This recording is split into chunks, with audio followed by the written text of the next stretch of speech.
أعوذ بالله من الشيطان الرجيم. بسم الله الرحمن الرحيم. وما كان لمؤمن ولا مؤمنة إذا قضى الله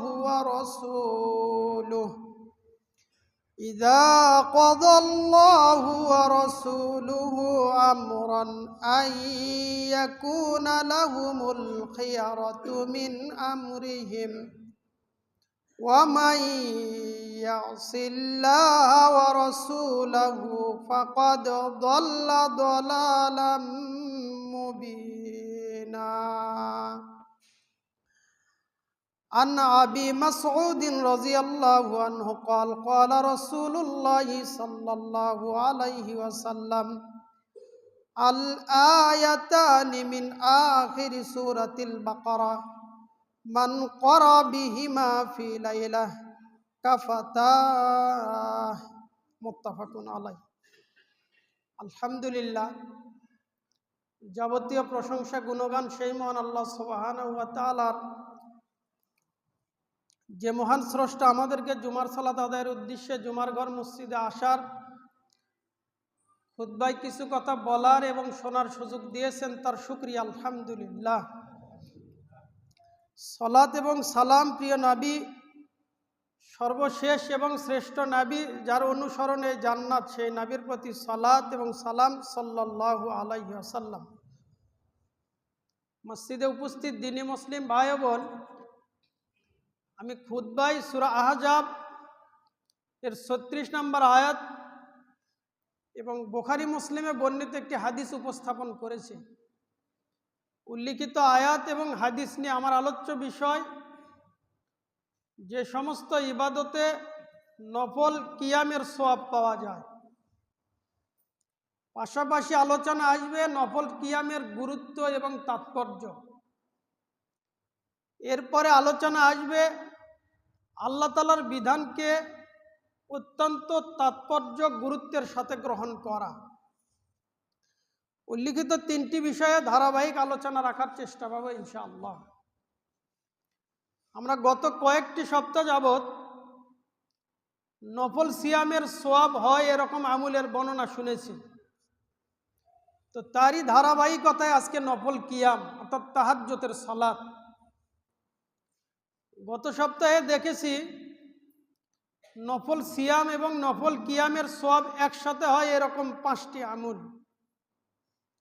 আজ আলোচনা আসবে শুধুমাত্র নফল কিয়ামের সওয়াব হয় এরকম 6টি আমল।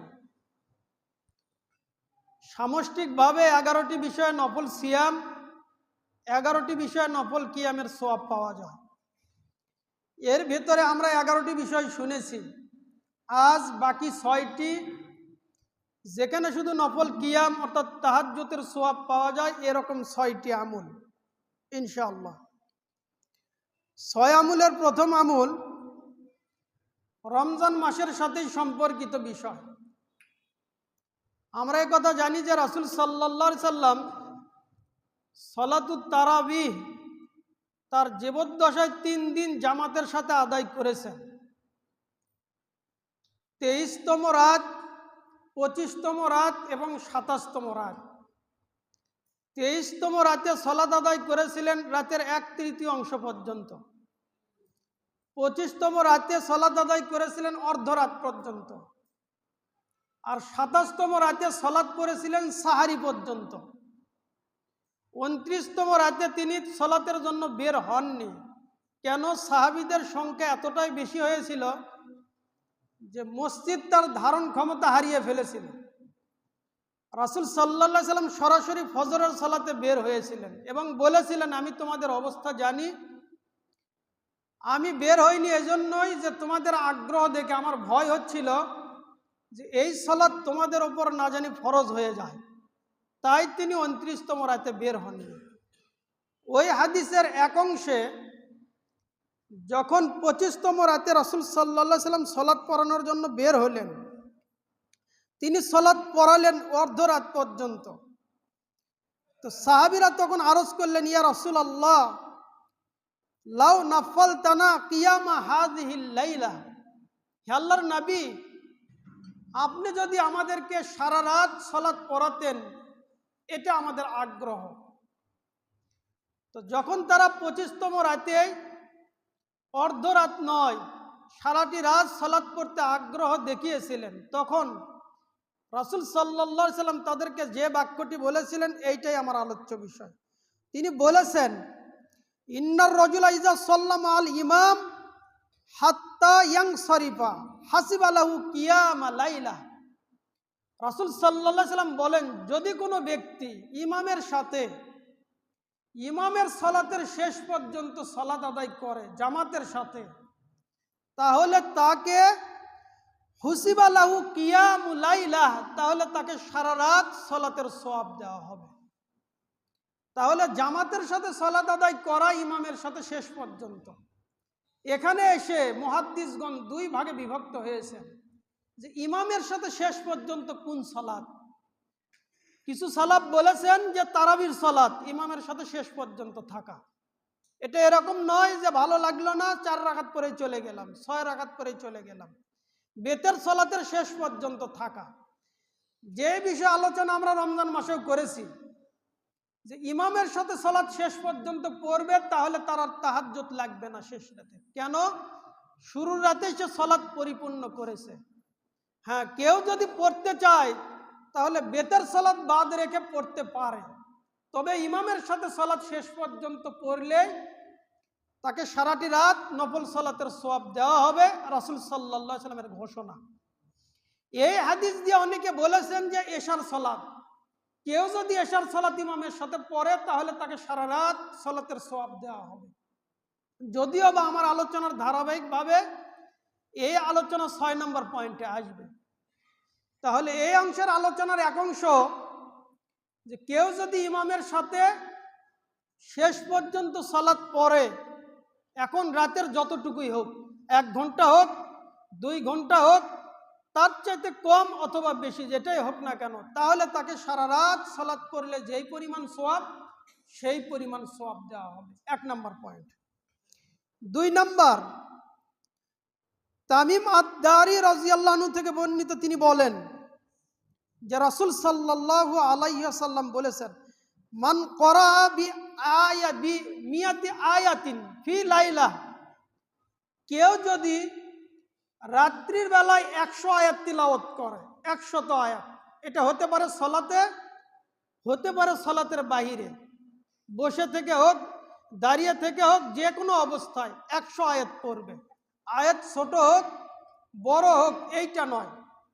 রাসূল সাল্লাল্লাহু আলাইহি সাল্লাম বলেছেন, কেউ যদি 100 আয়াত তিলাওয়াত করে রাতে, কুতিবা লাহু কুনুতু লাইলা, তাহলে তাকে ওই রাত সারা রাত সালাত পড়লে যেই পরিমাণ সওয়াব, সেই পরিমাণ সওয়াব দেওয়া হবে।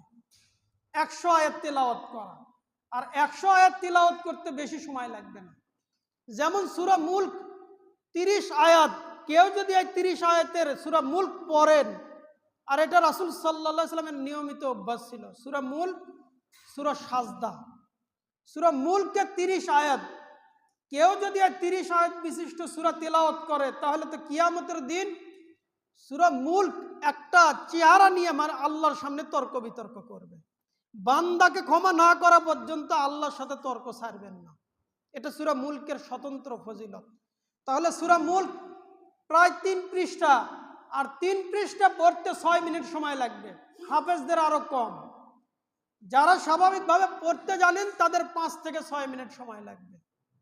তাহলে অন্যান্য সূরাও যদি আমরা ধরি ছোট সূরা, তাহলে আশা করা যায় 10 থেকে 15 মিনিট সময়ের মধ্যে 30 আয়াত পড়া সম্ভব, 100 আয়াত পড়া সম্ভব। তাহলে কেউ যদি 100 আয়াত তেলাওয়াত করে, তাহলে রাসূল সাল্লাল্লাহু আলাইহি সাল্লাম বলেন, কুতিবা লাহু কুনুতু লাইলা, তাহলে ওই রাতের তাহাজ্জুদ পড়লে যেই পরিমাণ সওয়াব, সেই পরিমাণ সওয়াব দেয়া হবে। 2 নাম্বার বিষয়। এই রকম হাদিস আরো রয়েছে। রাসূল সাল্লাল্লাহু আলাইহি সাল্লাম বলেন, কেউ যদি এক রাতে 10 আয়াত দিয়ে সালাত আদায় করে, 10 আয়াত, মান কামা বি আশরি আয়াত, কেউ যদি রাত্রিবেলায় 10টি আয়াত দিয়ে সে কয় রাকাত সম্ভব সে কয় রাকাত সালাত পড়বে। রাসূল সাল্লাল্লাহু আলাইহি সাল্লাম বলেন, লাম ইউক্তাব মিনাল গাফিলিন, তাহলে তার নাম গাফেলদের খাতা থেকে কেটে যাবে। তারা গাফেল নয়, তারা সচেত, তারা সামর্থ্যবান, তারা সক্ষম, এই লিস্টিতে নাম লিপিবদ্ধ করা হবে। আর যে 100 আয়াত পড়বে তাকে আল্লাহ সুবহানাহু ওয়া তাআলা একনিষ্ঠ বান্দাদের মধ্যে অন্তর্ভুক্ত করবেন। আর কেউ যদি 1000 আয়াত তিলাওয়াত করতে পারে এক রাতে, রাসূল সাল্লাল্লাহু আলাইহি সাল্লাম বলেন, কুতিবা লাহু মিনাল মুকান্তারাতিন, তাহলে ওই ব্যক্তিকে আল্লাহ সুবহানাহু ওয়া তাআলা যাদেরকে প্রাচুর্যের অধিকারী করেছেন তাদের অন্তর্ভুক্ত করে দেবেন। তাহলে নিজের জন্য কিছু আয়াত নির্দিষ্ট করে নেওয়া উচিত, অন্তত সূরা ইখলাস হলেও, যাতে 4টি আয়াত রয়েছে। এভাবে করে কিছু না কিছু আয়াত ঘুমানোর পূর্বে তিলাওয়াত করা, নফল সালাত ইবাদত করলে রাসূল সাল্লাল্লাহু আলাইহি সাল্লাম তাদের জন্য তাহাজ্জুদের সমপরিমাণ সওয়াবের ঘোষণা দিয়েছেন। 2 নম্বর বিষয়।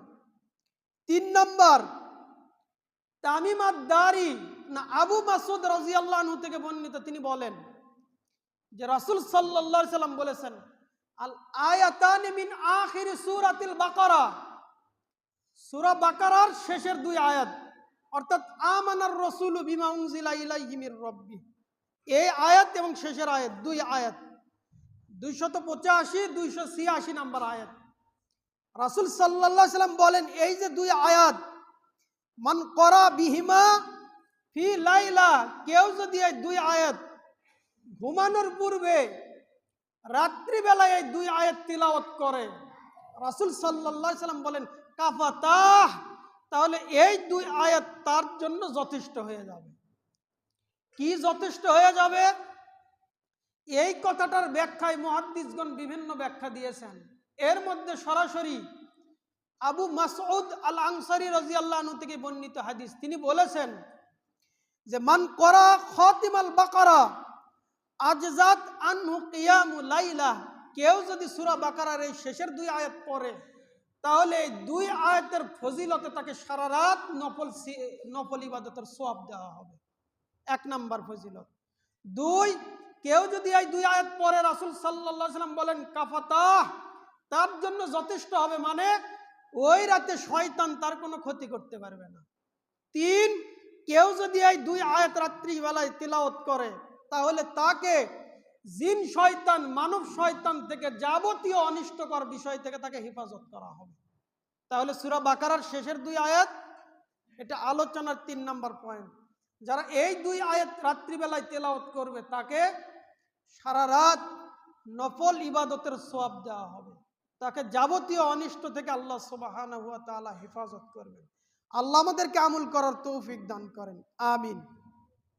4 নম্বর বিষয়, কেউ যদি সূর্য ঢলে পড়ার সাথে সাথে, অর্থাৎ জোহরের সালাতের আগে 4 রাকাত সুন্নত সালাত আদায় করে, তাহলে এই 4 রাকাত সুন্নতের বিভিন্ন ফজিলত, তার মধ্যে একটি ফজিলত হলো রাসূল সাল্লাল্লাহু আলাইহি সাল্লাম বলেছেন, আরবাউ রাকাআতিন ক্বাবলা যুহর ইয়াদিলনা বিসসালাতি সাহর, জোহরের পূর্বে 4 রাকাত সুন্নত সালাত রাত্রিবেলায় তাহাজ্জুদ পড়ার সমপরিমাণ নেকি। তাহলে আমার আলোচনার যে বিষয় সেটা হলো, যেই সমস্ত ইবাদতে তাহাজ্জুদের নেকি পাওয়া যায়। 4 নম্বর বিষয়, জোহরের সালাতের পূর্বে 4 রাকাত সুন্নত সালাত আদায় করা। আর এই সুন্নাত 2 পদ্ধতিতে আদায় করা যায়, সরাসরি 4 রাকাত অথবা 2 রাকাত 2 রাকাত করে 4 রাকাত। হাদিস 2 ধরনেরই বিদ্যমান। সুতরাং আমাদের আমল করা উচিত।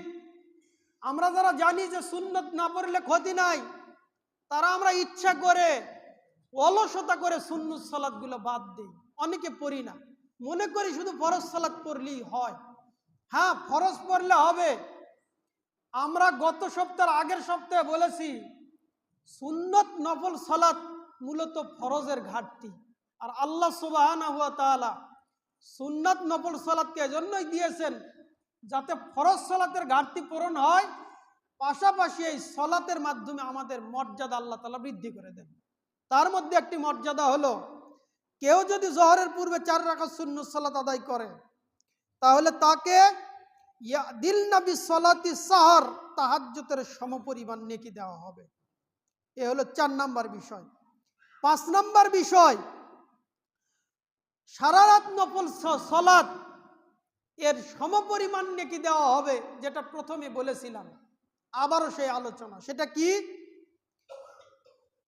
আব্দুর রহমান ইবনে আবি আমরা তিনি বলেন যে আমি একবার মাগরিবের সালাতের পর মসজিদে প্রবেশ করলাম। তো মসজিদে প্রবেশ করে দেখি ওসমান বিন আফফান রাদিয়াল্লাহু আনহু মসজিদের মধ্যে একা একাই নির্জনে বসে আছেন। তার পাশে কেউ নেই, তিনি একা বসা। তো আমি তার কাছে চলে গেলাম। আমি যখন তার কাছে গেলাম, তিনি আমাকে লক্ষ্য করে বললেন, ইবনা আখি, হে ভাতিজা, সামিতু রাসূলুল্লাহ সাল্লাল্লাহু আলাইহি সাল্লাম ইয়াকুল, আমি নবী সাল্লাল্লাহু আলাইহি সাল্লামকে বলতে শুনেছি, তিনি বলেছেন, মান সাল্লাল আইশা ফি জামাআহ, কেউ যদি এশার সালাত জামাতের সাথে আদায় করে, ফাকা আন্নামা কামা নিসফাল লাইল, সে যেন অর্ধরাত পর্যন্ত দাঁড়িয়ে দাঁড়িয়ে নফল সালাত আদায় করলো, সেই পরিমাণ সওয়াব দেওয়া হবে। তাহলে এশার সালাত জামাতের সাথে আদায় করলে, অর্ধরাত পরিমাণ সালাত আদায় করলে যেই পরিমাণ নেকি, সেই পরিমাণ নেকি। রাসূল সাল্লাল্লাহু আলাইহি সাল্লাম এরপরে বলেন, ওয়ামান সাল্লাস সুবহা ফি জামাআ ফাকা আন্নামা সাল্লাল লাইলা কুল্লা, সাথে যদি কেউ ফজরের সালাত জামাতের সাথে আদায় করে, তাহলে তাকে সারা রাত নফল সালাতের নেকি দেওয়া হবে। তাহলে এশার সালাত জামাতের সাথে আদায় করলে অর্ধরাত, ফজরের সালাত জামাতের সাথে আদায় করলে এশা অর্ধেক, ফজর অর্ধেক মিলে সারা রাত নফল ইবাদতের সওয়াব আল্লাহ সুবহানাহু ওয়া তাআলা দেবেন। হাদিস সহিহ মুসলিম। তাহলে এশার সালাত জামাতের সাথে আদায় করা, ফজরের সালাত জামাতের সাথে আদায় করা, আন্তরিকতার সাথে করা। আমরা অনেক সময় সালাত পড়ি, আবার অধিকাংশ মানুষই সালাত পড়ি না, যেটা বোঝা যায়। জুমার দিনে মসজিদ ভরপুর মানুষ থাকলেও ফজরে, আসর, মাগরিব, এশায় 1 কাতার, সর্বোচ্চ 2 কাতার মুসল্লি হয়। মসজিদ ভেদে শতকরা পার্সেন্টেজ আরো কমে, কোনো মসজিদে বাড়ে। যদি বাজার মসজিদ হয়, তাহলে বাজারের লোক দিয়ে মসজিদ ভরপুর হয়ে যায়, কিন্তু গ্রামের মসজিদগুলো আবাদ শূন্য অবস্থায় থেকে যায়। তো রাসূল সাল্লাল্লাহু আলাইহি সাল্লাম বলেছেন, এশার সালাত জামাতের সাথে আদায় করা, ফজরের সালাত জামাতের সাথে আদায় করা। যারা সালাত আদায় করেন কিন্তু নিয়মিত করেন না, অত্যন্ত পরিতাপের বিষয়। রাসূল সাল্লাল্লাহু আলাইহি সাল্লাম বলেন, আবু হুরায়রা রাদিয়াল্লাহু আনহু থেকে বর্ণিত, তিনি বলেন যে রাসূল সাল্লাল্লাহু আলাইহি সাল্লাম বলেছেন, ইন্না আসকালা সালাহ আলাল মুনাফিকিন সালাতুল আইশা ওয়া সালাতুল ফাজর, মুনাফিকের উপরে সবচাইতে ভারী সালাত, সবচাইতে ভারী নামাজ সালাতুল আইশা ওয়া সালাতুল ফাজর, এশার সালাত এবং ফজরের সালাত মুনাফিকের উপরে ভারী। এখন আপনি আমি নিজেকে বিচার বিশ্লেষণ করি যে এশার সালাত আমার জামাতের সাথে হচ্ছে কিনা, ফজরের সালাত আমার জামাতের সাথে হচ্ছে কিনা, আমার কাছে এত ভারী মনে হয় কেন? অসুস্থ মানুষ ভিন্ন কথা। সাহাবীদের সময়ও এমনও সাহাবী ছিল যে ফজরের সালাত জামাতের সাথে আদায় করতে পারেনি। ব্যতিক্রম মানুষ থাকতে পারে, কিন্তু ব্যতিক্রমের চাইতে ক্রমের সংখ্যায় যদি বেড়ে যায়, তাহলে এটা পরিতাপ, এটা মুনাফিকের লক্ষণ। সফওয়ান ইবনে মুআত্তাল রাদিয়াল্লাহু আনহু তার স্ত্রী রাসূল সাল্লাল্লাহু আলাইহি সাল্লামের কাছে এসে 3টি অভিযোগ করেছিলেন। বলেছিলেন, আল্লাহর নবী, আমার স্বামীর অবস্থা হলো এমন, তার নামে 3টি অভিযোগ। আমার স্বামী ফজরের সালাত আদায় করেন সূর্য ওঠার পরে, জামাতের সাথে তো পরেই না, সূর্য ওঠার পরে সালাত আদায় করেন। আর আমার স্বামী আমাকে নফল সিয়াম রাখতে নিষেধ করেন। আমার স্বামীর এরকম সমস্যা। রাসূল সাল্লাল্লাহু আলাইহি সাল্লাম সফওয়ান ইবনে মুআত্তাল রাদিয়াল্লাহু আনহুকে ডাকলেন, ডেকে বললেন যে তোমার স্ত্রী তোমার প্রতি অভিযোগ দিয়েছে। তখন তিনি বললেন, আল্লাহর নবী, আমি দিনের বেলা পরিশ্রমের কাজ করি, যার কারণে ফজরের সময় আমার ঘুম ভাঙে না। রাসূল সাল্লাল্লাহু আলাইহি সাল্লাম তাকে ছাড় দিয়েছেন যে ঘুম যখন ভাঙবে তখনই সালাত আদায় করবে, এটা ব্যতিক্রম। কিন্তু স্বাভাবিক সুস্থ মানুষ ফজরের সময় ঘুম ভাঙে না, আরামের বিছানা ছাড়তে মন চায় না, তার মানে বোঝা যাচ্ছে যে এটা মুনাফিকের লক্ষণ। সুতরাং নিজেকে মুনাফিকি থেকে বাঁচানো জরুরি। আল্লাহ আমাদেরকে সে তৌফিক দান করেন, আমিন।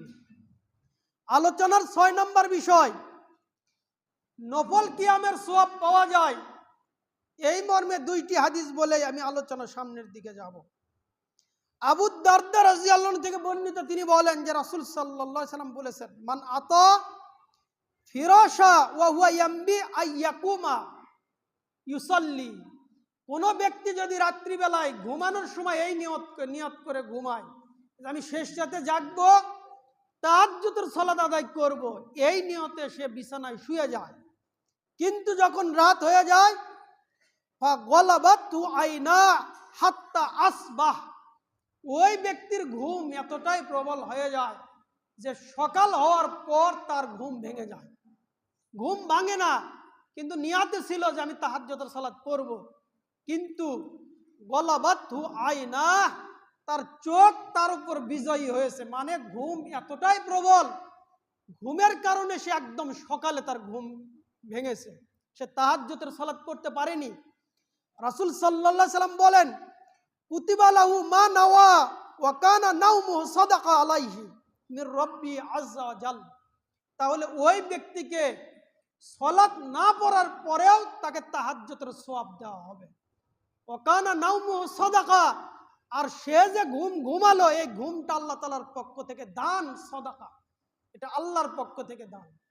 তাহলে ঘুমানোর সময় এই নিয়তে ঘুমান যে আমি শেষ রাতে জাগবো, তাহাজ্জুদের সালাত পড়ব, যদি পড়তে পারি তাহলে তো পারলাম, আর যদি না পারি তাহলে আল্লাহ সুবহানাহু ওয়া তাআলা আমাকে তাহাজ্জুদের সমপরিমাণ নেকি দেবেন। তবে কেউ যদি মুনাফিকি মার্কা নিয়ত করে আর আল্লাহর সাথে ঠাট্টা করে, সেই বিচার তো আল্লাহ করবেন। আল্লাহর সাথে ঠাট্টা, আমি উঠতে পারবো না, আমি উঠবো না, কিন্তু আল্লাহকে শুধু নিয়ত দেখালাম, মুনাফিকি মার্কা নিয়ত না। আল্লাহ তাআলা অন্তরের নিয়তটাই নেবেন, অন্তরে কোনটা চলে, আল্লাহর জন্য যে ইবাদত আল্লাহ তাআলা ওইটাই গ্রহণ করবেন, এছাড়া আল্লাহ তাআলা গ্রহণ করবেন না। তাহলে তাহাজ্জুদের সমপরিমাণ নেকি, এই মর্মে ৬টি বিষয় বললাম। ১, তারাবিহের সালাত ইমামের সাথে শেষ পর্যন্ত আদায় করা। ২, রাতে ১০০ আয়াত তিলাওয়াত করা, নফল ইবাদতে হোক অথবা স্বাভাবিক কোরআন তেলাওয়াত হোক। ৩, সূরা বাকারার শেষের ২ আয়াত। ৪, জোহরের সালাতের পূর্বে ৪ রাকাত সুন্নাত। ৫, ইশার সালাত জামাতে, ফজরের সালাত জামাতের সাথে আদায় করা।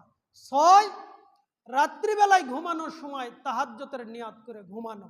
আল্লাহ আমাদেরকে আল্লাহ তাআলার ইবাদতের মাধ্যমে আল্লাহর সন্তুষ্টি অর্জন করার তৌফিক দান করেন, আমিন।